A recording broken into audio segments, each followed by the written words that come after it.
오늘 말씀은 호세아서 말씀을 계속적으로 보고 있습니다. 호세아서는 계속적으로 이스라엘 백성들의 참혹한 죄악의 모습과 그들의 악한 모습들을 나타내어주고 있는데요.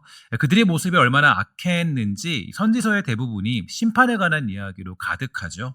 그래서 어떤 분들은 선지서를 묵상하면서도 어제도 오늘도 내일도 심판에 관한 이야기만 가득하니까 마음이 답답하고 심판하신 하나님이 두렵기만 하다고 말하기도 합니다.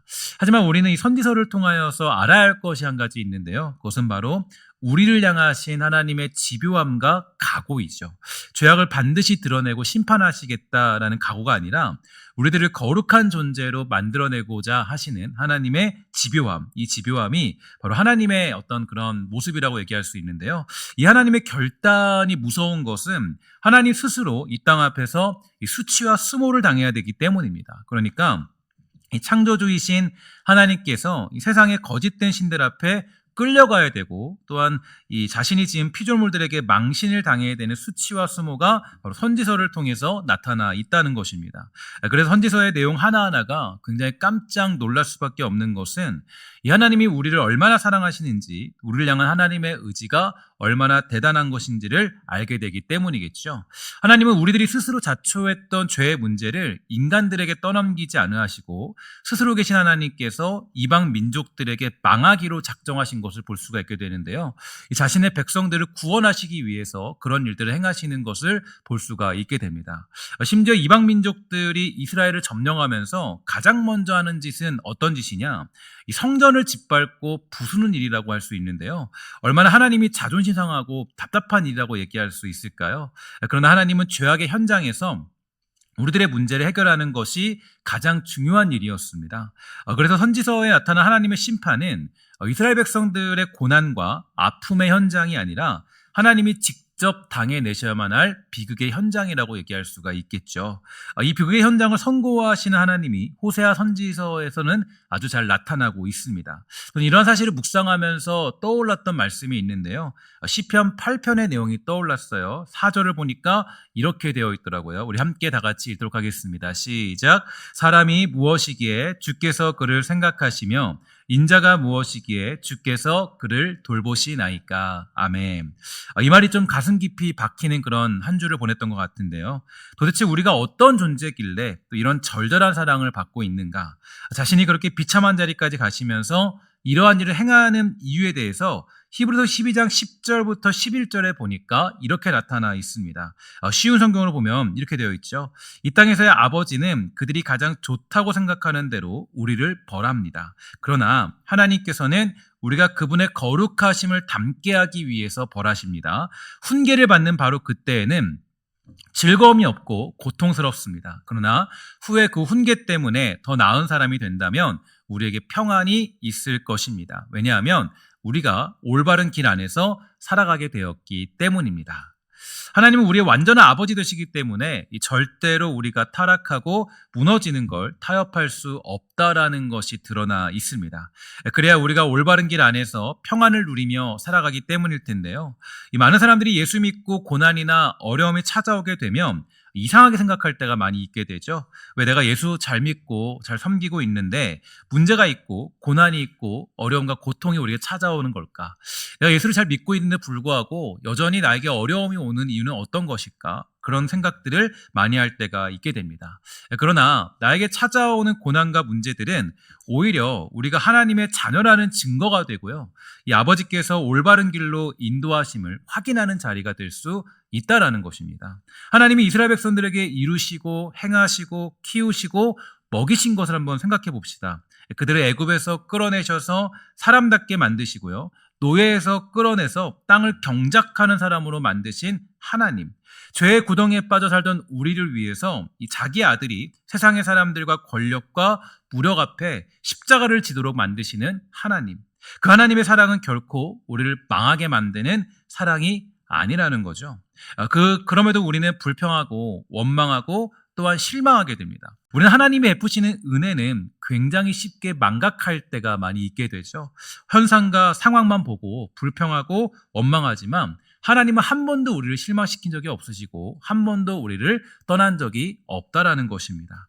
우리는 신앙생활을 귀찮아하고 기도하는 것도 힘들어하고 예배하는 것도 굉장히 어려워하지만 하나님은 우리를 변함없이 사랑하시고 우리를 구원하시기 위하여서 스스로 그 불구덩이 같은 곳으로 뛰쳐 들어가셨습니다. 특히 오늘 우리에게 소개되는 성경의 인물은 누구냐면 야곱이라는 사람이 등장해주고 있습니다.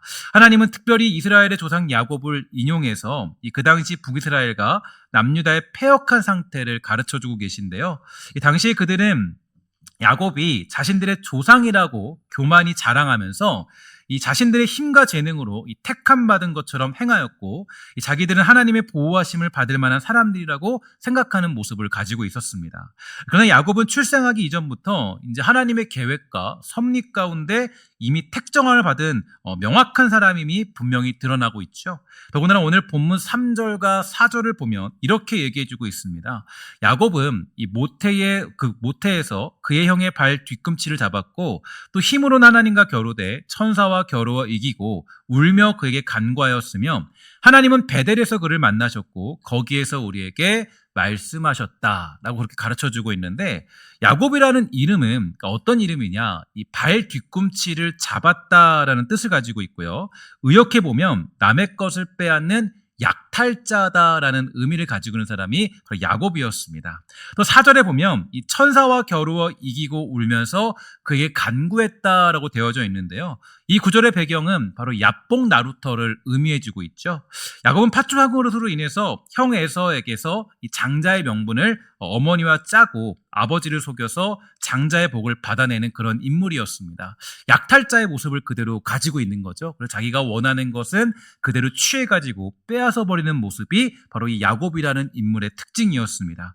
그리고 형 에서의 미움을 받아서 외삼촌 집에 피난 갔다가 20년 동안 거기서 일하면서 부자가 되지만 다시 돌아왔을 때 형의 복수를 면하기 위해서 몸부리쳤던 것이 바로 야복 나루터였습니다. 그리고 야곱은 그곳에서 하나님의 사자와 겨루어 이겼다라고 되어져 있지 않습니까? 여러분 잘 알고 있는 말씀처럼 이제 그 천사와 싸워서 씨름을 해서 이겼다라고 되어 있는 모습들을 살펴볼 수가 있게 되는데요.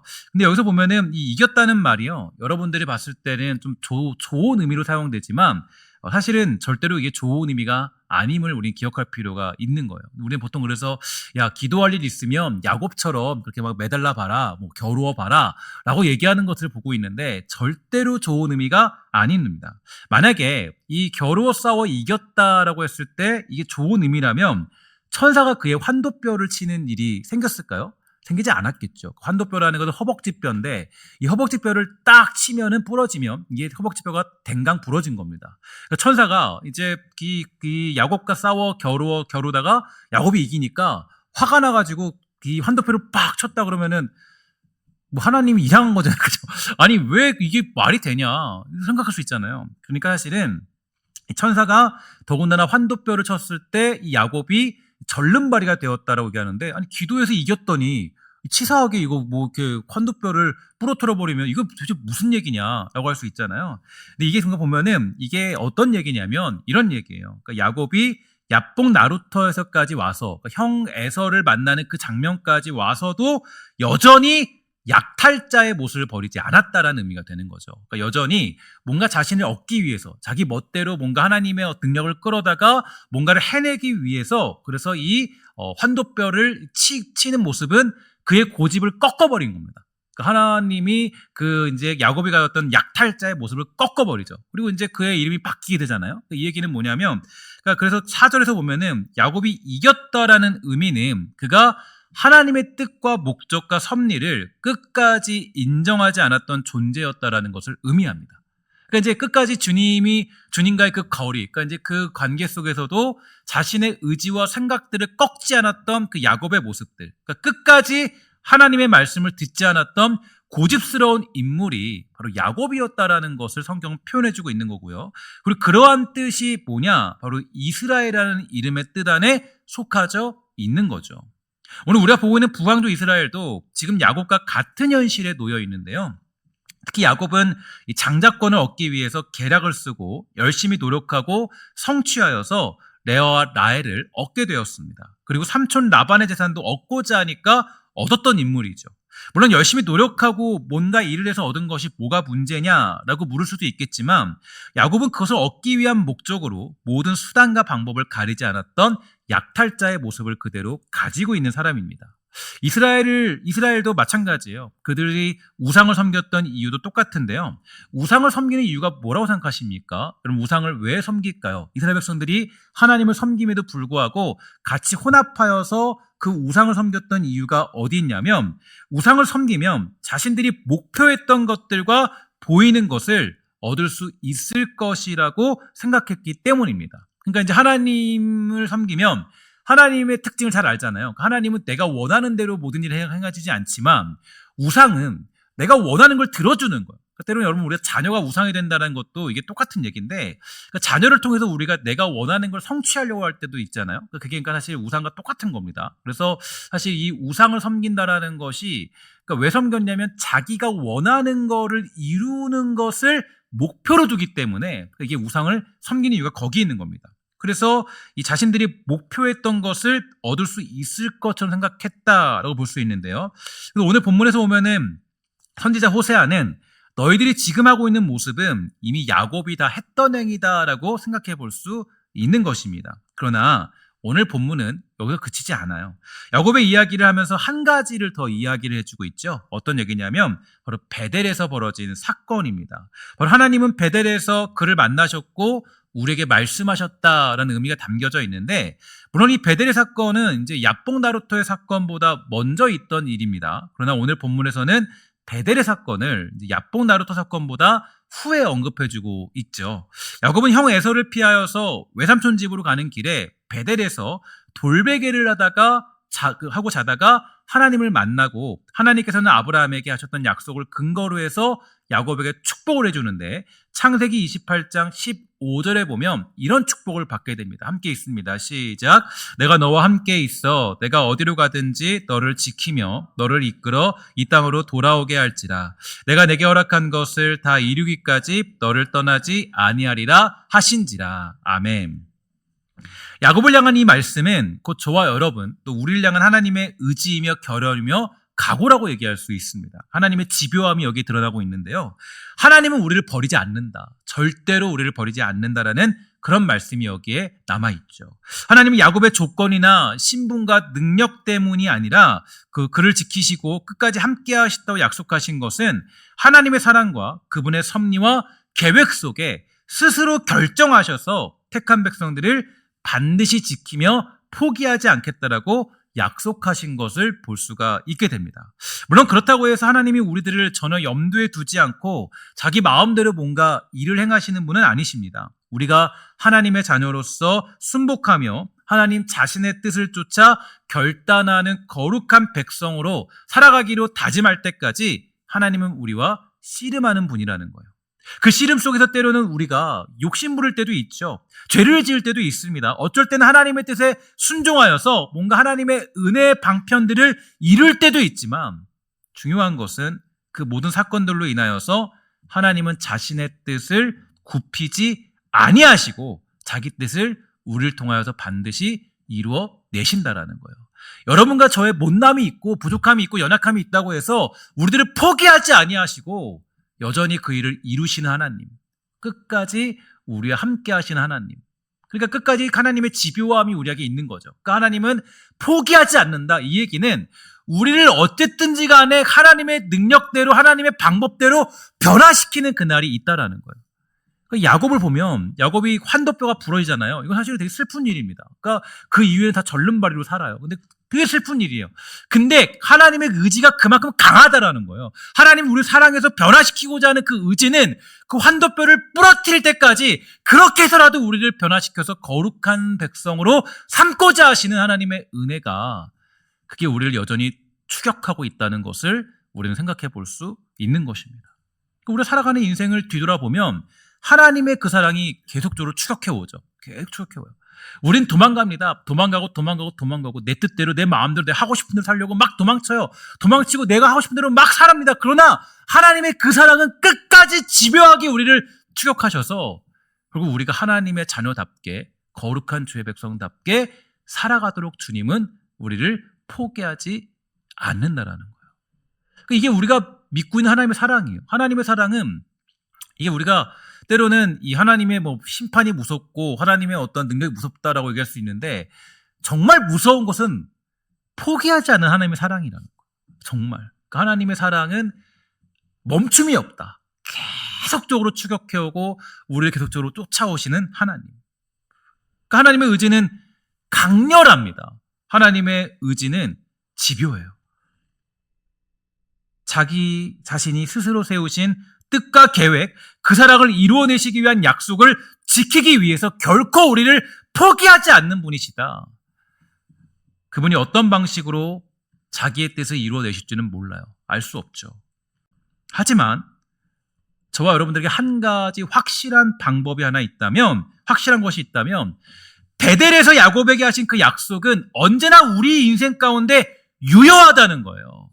내가 너를 포기하지 않겠다. 너와 끝까지 함께하겠다는 약속은 내가 망하든 내가 뭐 어떻게 흥하든 내가 잘 되든 내가 어떻게 되든 많은 순간을 만난다 할지라도 우리를 사랑해서 우리에게 자기를 이루시겠다는 하나님의 뜻과 약속은 절대로 변하지 않는다.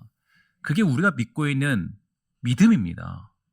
우리가 하나님을 믿는다라는 것은 주여 내 뜻이 이루어질 줄 믿습니다가 아니라 하나님의 집요함과 하나님의 그 강렬한 은혜로 말미암아 추격해 오시는 그 하나님의 그 놀라운 사랑으로 말미암아 반드시 하나님의 사랑과 그 뜻은 우리의 인생 가운데 반드시 이루어질 것이다가 우리가 믿고 있는 믿음의 약속이 되는 거예요.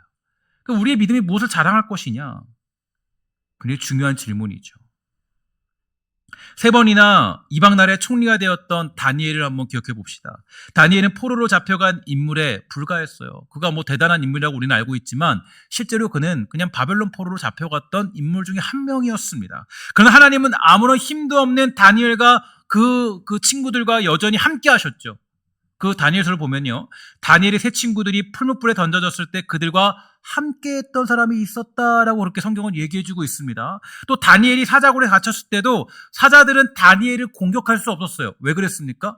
다니엘과 함께하는 누군가가 있었기 때문이에요. 특히 다니엘서 12장과 2절과 3절을 보면 이렇게 되어져 있습니다. 함께 다 같이 읽도록 하겠습니다. 시작. 땅의 티끌 가운데서 자는 자 중에서 많은 사람이 깨어나 영생을 받는 자도 있겠고 수치를 당하여서 영원히 부끄러움을 당할 자도 있을 것이며 지혜 있는 자는 궁창의 빛과 같이 빛날 것이요 많은 사람을 옳은 대로 돌아오게 하는 자는 별과 같이 영원토록 빛나리라. 아멘. 하나님의 약속을 믿는 자들은 결국에 어떤 상황과 환경 속에서도 승리한다라는 것을 보여주고 있는 구절이 바로 여기에 나타나고 있는 거죠. 오늘의 본문 호세아 12장 5절과 6절도 이렇게 말하고 있습니다. 여호와는 만군의 하나님이시라. 여호와는 그를 기억하게 하는 이름이니라. 그런즉 너의 하나님께로 돌아와서 인애와 정의를 지키며 항상 너의 하나님을 바랄지라. 아멘. 이 말씀이 우리에게 주는 메시지가 뭐냐? 이제 너희가 아수르의 포로가 될 건가 분명한데 그럴 건데 그렇다고 해서 내가 너희와 함께하고 있지 않은 것은 아니다. 이게 가장 큰 위로인 거예요. 우리는 아수르의 포로로 잡혀가면 하나님은 나와 함께하지 않는군요. 하나님은 나를 버리셨군요. 나 혼자네. 그런데 이 말씀은 뭐냐면 너가 아수르로 잡혀가도 여전히 나는 너와 함께하고 있다. 너희를 아수르에 던진 것은 너를 포기하는 것이 아니라 나는 너와 언제나 함께해서 내가 너를 통해 이루고자 하는 일들을 반드시 이루고자 하기 위함이다. 라는 것을 우리에게 가르쳐주고 있는 거예요.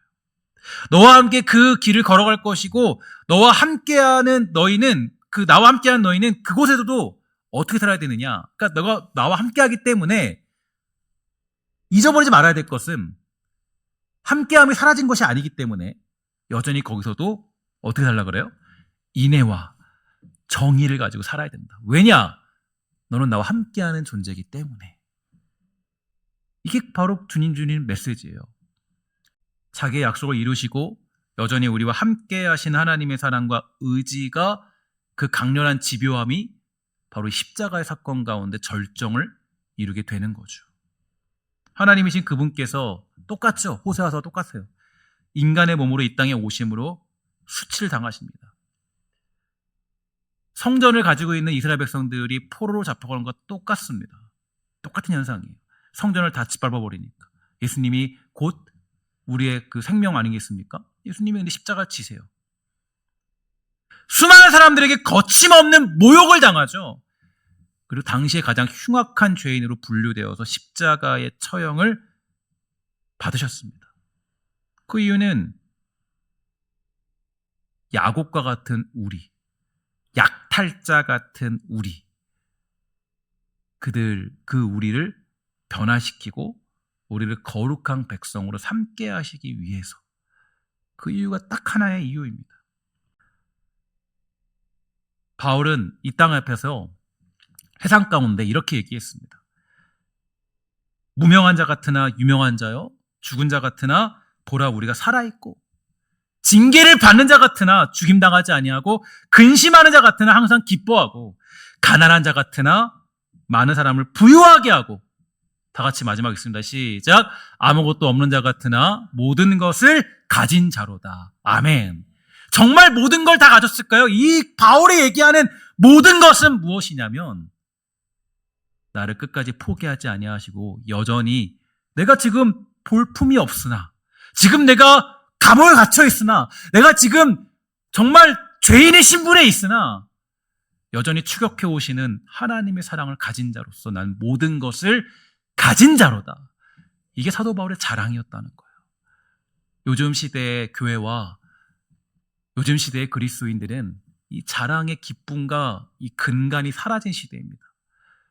군인이 자신의 어떤 나라를 지키는 명예로서 자랑을 되는데, 군인이 지금 자랑하고 있는 게 명품 시계를 찬 것을 자랑하고 있다면, 군인이 지금 자기가 살고 있는 막사를 자랑하고 있다면, 그 군인은 이제 쓸모없는 군인이에요. 군인은 어떤 군인이어야 돼요? 자신이 정말 이 나라를 지킨다라는 그 어떤 확신, 그 어떤 내가 군인이라는 자부심, 그게 군인의 가장 큰 자랑이어야 되죠. 아무리 무기가 없어도 여전히 훈련되어 있는 자신의 모습.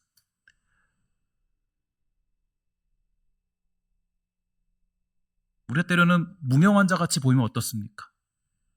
징계받은 자 같이 보이면 어떨까요? 근심하는 자 같이 보이면 어떨까요? 아무것도 없는 자 같이 보이면 어떨까요?